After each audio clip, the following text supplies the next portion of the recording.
Fresh சாலடாக எடுக்கிறது, அது சில ஃப்ரூட்ஸ் நம்ம தக்காளி பழம், வெங்காயம் இதெல்லாம் ஃப்ரெஷ்ஷாக வெள்ளரிக்காயெல்லாம் அப்படியே சாப்பிடலாம்.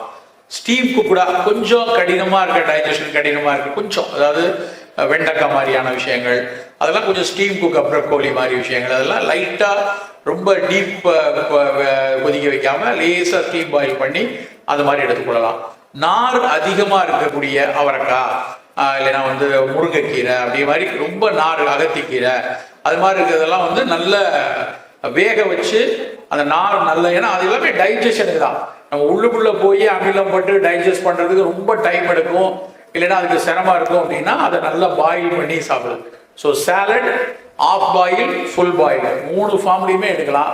சாலடுக்குன்னு உள்ளதுன்னா நீர் காய்கறிகள், பொதுவாக தக்காளி பழம், வெங்காயம், வெள்ளரிக்காய் சாலடு ஒரு ஈஸிலி டைஜஸ்ட் ஆயிரும். அப்படிங்கிற மாதிரி உள்ளதை ஆஃப் பாயில்டா, நார் நிறைய இருக்கிறது ஃபுல் பாயில்டா.